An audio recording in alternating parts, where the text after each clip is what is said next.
माननीय मुख्यमंत्री नीतीश कुमार नोबेल पुरस्कार के कायल हैं, उनके मांग के मत जरूर हैं। हम भी सहमत हैं कि जितना अच्छा काम हुआ है माननीय नीतीश कुमार जी को नोबेल पुरस्कार मिलना चाहिए।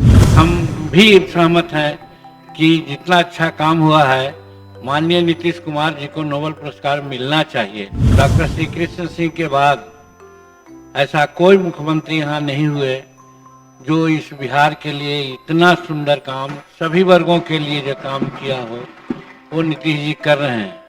पूर्व मुख्यमंत्री माननीय श्री जीतन राम जी इस पर बोलना चाहते हैं, वो बोलें।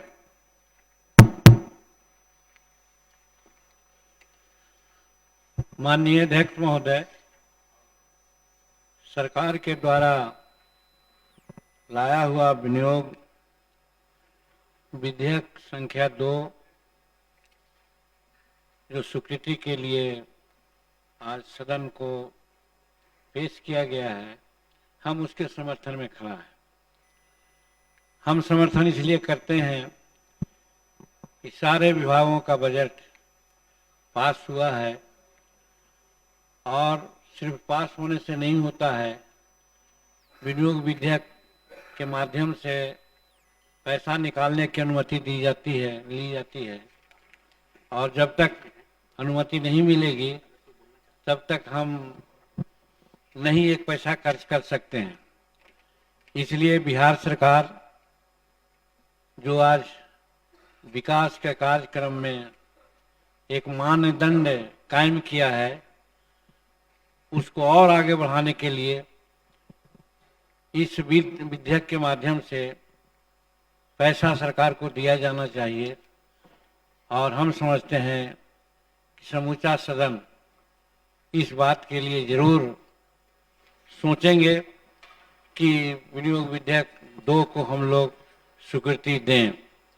महोदय, कहना नहीं चाहिए, आज नीतीश कुमार जी की सरकार इतने वर्षों में जो काम कर रही है, हम समझते हैं जैसा पहले मैंने कहा कि एक मानदंड कायम किया है और डॉक्टर श्री कृष्ण सिंह के बाद ऐसा कोई मुख्यमंत्री यहाँ नहीं हुए जो इस बिहार के लिए इतना सुंदर काम, सभी वर्गों के लिए जो काम किया हो वो नीतीश जी कर रहे हैं। माननीय एक सदस्य ने कहा है कि माननीय मुख्यमंत्री जी ने चाहे जीविका के माध्यम से, चाहे जल जीवन हरियाली के माध्यम से या 7 निश्चय के माध्यम से या अन्य आयामों के माध्यम से जो बिहार को आगे बढ़ाने का काम किया है, इसके लिए सचमुच में माननीय मुख्यमंत्री नीतीश कुमार नोबेल पुरस्कार के कायल हैं, उनके मांग के मत जरूर हैं। हम भी सहमत हैं कि जितना अच्छा काम हुआ है माननीय नीतीश कुमार जी को नोबेल पुरस्कार मिलना चाहिए, क्योंकि जिस राज्य को बीमारू राज्य कहा जाता था, जिस राज्य को हर तरह से कहा नाम लेना लोग उचित नहीं समझते थे, आज बिहार के लोग बाहर में जा कर के बिहार शान के साथ कहते हैं कि हम बिहारी हैं। इसलिए इस विधेयक को तो पास करना ही चाहिए महोदय। इसके साथ हम कुछ सुझाव भी देना चाहते हैं। बहुत ऐसे चीज है जिस पर लगता है ध्यान माननीय मुख्यमंत्री जी का नहीं गया है या लोग दिलाने का काम किए हैं, तो हम आज विमर्श के माध्यम से, इस स्वीकृति के माध्यम से हम कुछ आपसे अनुरोध करना चाहते हैं कि सरकार अगर और इस पर ध्यान दे तो निश्चित रूप में बिहार के लिए ये स्वर्णिम युग के रूप में कायम होगा और बिहार के ये काम काज सब दिन लोग याद रखेगा कि बिहार में मुख्यमंत्री नीतीश कुमार कितना अच्छा काम कर सके थे। तो इस संबंध में विशेष बात हम ये कहना चाहते हैं महोदय कि आप जानते हैं कि शेड्यूल कास्ट, शेड्यूल ट्राइब्स के लिए आरक्षण का प्रावधान किया गया है और आरक्षण की बात होती है, लेकिन हम कह रहे हैं कि इसमें भारत सरकार अभी कुछ इस रूप में काम कर रही है कि हमारा आरक्षण का जो क्वांटम है अपने आप खत्म हो रहा है। वो कैसे, चाहे रेलवे हो, चाहे जहाज हो, चाहे फाइनेंस कंपनियां हो, चाहे और सब जगहों को, जिसमें हर चीज को प्राइवेट सेक्टर में लाया जा रहा है। और जब तक प्राइवेट सेक्टर में आरक्षण नहीं देंगे तो कहने का मतलब कि जो हमको बाबा भीमराव अम्बेडकर साहब ने आरक्षण के लिए जो हम लोगों को मौका दिया था, वो आरक्षण अपने आप समाप्त हो रहा है। तो वैसी परिस्थिति में हम बिहार सरकार के माननीय मुख्यमंत्री से अनुरोध करना चाहेंगे कि पहले था, 10-20 वर्ष पहले था बिहार में एक आरक्षण आयुक्त हुआ करते थे, और आरक्षण आयुक्त देखते थे कि कहाँ किस विभाग में आरक्षण कितना है या नहीं है, और उसके आलोक में आरक्षण की बात की जाती थी, नियुक्तियां होती थी। और इधर 10-20 वर्षों में आरक्षण आयुक्त का जो पद है उसको विलोपित कर दिया गया है। महोदय, शेड्यूल कास्ट, शेड्यूल ट्राइब्स और अनारक्षित वर्गों के हित में हम कहना चाहेंगे कि आरक्षण आयुक्त की बहाली पुनः किया जाए, ताकि आरक्षण का लाभ सब लोगों को मिले। ये हम आज इस विधेयक में स्वीकृति के माध्यम से हम कहना चाहते हैं महोदय। और दूसरी बात हम ये कहना चाहते हैं महोदय कि छात्र छात्राओं को पोस्ट ग्रेजुएट के बाद और उसके पहले भी 2014 में और 15 में कोई जात के, कोई धर्म के बच्चियां होती थी, उनको हम लोग फ्री एजुकेशन देते थे, और बहुत से छात्र छात्राएं पढ़ने लग गई थी और उनको ये सुविधा होती थी।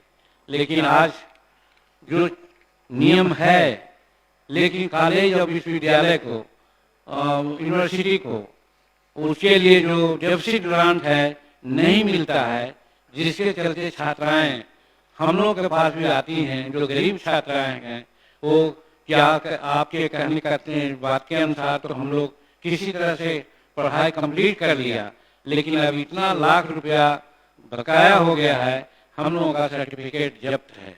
तो महोदय, हम कहना चाहेंगे, नारी सशक्तिकरण का साल मनाया गया, आज विश्व में नारियों के लिए जो महत्व है, और खुद नीतीश कुमार भी नारियों के लिए बहुत अव्वल काम किया है, चाहे साइकिल का मामला हो, पोशाक का मामला हो, या और संवर्धन का मामला हो।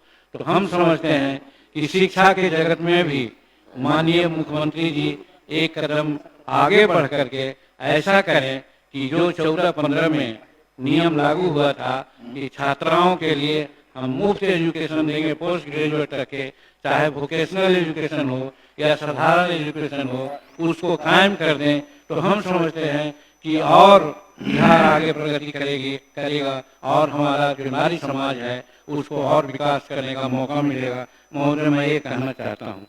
दूसरी बात महोदय, आज बिहार में या कहीं भी जो जातीय संघर्ष होता है या और किसी प्रकार की बात होती है, उसमें भूमि संबंधी मामला बहुत ज्यादा हुआ करता है। तो भूमि संबंधी मामला पर भी हम बिहार सरकार को सजेस्ट करना चाहते हैं, कहना चाहते हैं कि उसमें सुधार लाने की कुछ आवश्यकता है। और जब तक भूमि सुधार में सक्रिय होकर के काम नहीं किया जाएगा, तब तक बहुत से लोग जो गरीब तबके के लोग हैं अंधेरे में हैं और आगे नहीं बढ़ सकते हैं। उसमें हम यही कहना चाहते हैं कि चाहे भूदान की जमीन हो या विशेष भूमि हो या फिर सरकार की जमीन हो, जिसका परवाना निर्गत किया नहीं गया है वो निर्गत किया जाए। आज हजारों एकड़ जमीन ऐसा है पड़ा हुआ है जहाँ ये तीनों प्रकार की जमीन पर दूसरे लोग का कब्जा है और उसका परवाना इशू नहीं हुआ है। महोदय, हम कहना चाहते हैं 2015 में एक निर्णय लिया गया था कि 2015 जून तक व्यास जी थे सेक्रेटरी, और कहा गया था इस प्रकार की जितनी जमीनें हैं उसका एक मुआयना कर लिया जाए और कितने लोग भूमिहीन हैं उसको भी देख लिया जाए, और एक बना करके टीम बना करके अभियान चला करके उन लोगों पर उसका दखल दिलाया जाए। इसलिए अभियान दखल ध्यानी चला था। अगर वो कंप्लीट हो जाता तो आज बिहार में कोई भी आदमी भूमिहीन नहीं होता, सबके पास भूमि होता, और सब हर जो रेगुलर जमीन है और बिहार सरकार की जमीन है या भूदान की जमीन है उस पर किसी का कब्जा नहीं होता। महोदय, इसमें दो तीन प्रकार की बातें आती है महोदय। एक तो है कि परवाना जो निर्गत हुआ भी है उसका खतियान कायम नहीं हुआ है, और दूसरा खतियान कायम हुआ भी है तो उस पर किसी दूसरे का कब्जा है महोदय। तो वैसी परिस्थिति में हम समझते हैं कि कब्जा हटा करके जिनके नाम पर खतियान दिया गया है, रसीद कट रही है, लेकर के घूम रहे हैं और उसका कब्जा नहीं बन पा रहा है, तो ये भी अभियान चला करके, क्योंकि गरीबों के लिए ये सरकार कटिबद्ध है। और हम देखते हैं कुछ भू माफिया लोग हैं जो पर्टिकुलर टाइप के लोग हैं, चाहे उत्तरी बिहार में हो, दक्षिणी बिहार में हो, 100-100 एकड़। याद होगा महोदय आपको, खगड़िया में एक समस्या गांव है, वहाँ 700 एकड़ जमीन भुलान की थी। दो ग्रुप आपस में लड़ गए थे, 80 घर मुसहरों का जला दिया गया था। इसी संदर्भ में हम समझते हैं कि अगर वो जमीन बंटवारा हो गई होती तो वहाँ कम से कम 80-85 घर जो भूमिहीन मुसहर परिवार के लोग थे, दलित परिवार के लोग थे, वो सब खेती बाड़ी से युक्त हो जाते और किसी प्रकार का झगड़ा नहीं होता। इसीलिए महोदय हम कहना चाहते हैं कि जमीन पर कब्जा कराया जाए। और दूसरी बात महोदय, 2015 में भी ये बात आई थी और आज उसका नकल झारखंड सरकार कर रही है कि जो जिसके पास जमीन नहीं है हम 1 एकड़ जमीन खरीद करके देंगे, मार्केट रेट से खरीद करके देंगे और उनको हम खेती करने लायक सारा सामान देंगे। ये काम अगर होता तो हम समझते हैं बिहार के गरीबों को बहुत फायदा होता। आज वैसा नहीं हो रहा है और इसी के चलते पलायन होता है, बाहर चले जाते हैं महोदय। इसलिए हम कहना चाहते हैं कि वो जो नीति बनी थी उस नीति को पुनर्वाइव करने की जरूरत है, रिवाइव करने की जरूरत है और जो लोगों को खेती खरीद करके देने की जरूरत है, ऐसा मैं समझता हूँ महोदय। और उसी समय आज सरकार बहुत उदारता पूर्वक सब जगह दे रही है जमीन रहने के लिए। 3 डिसमिल जमीन से काम नहीं होता है महोदय। 5 डिसमिल जमीन लेने का निर्णय लिया गया था, वो निर्णय रद्द नहीं हुआ है।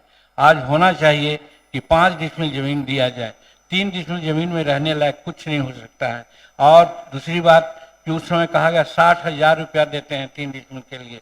हम समझते हैं कि आज मार्केट में 60,000 रुपया में 3 डिसमिल जमीन नहीं हो पाती है, इसलिए उसको सीधे कर दिया जाए कि मार्केट रेट से हम जमीन खरीद करके देंगे और 5 डिसमिल जमीन देंगे, तब लोगों का घर हो सकता है, आवास का हो सकता है महोदय। एक कम से कम जो नीति बनी थी उसको लागू करना चाहिए महोदय। माननीय सदस्य, अब आप अच्छा एक मिनट और महोदय।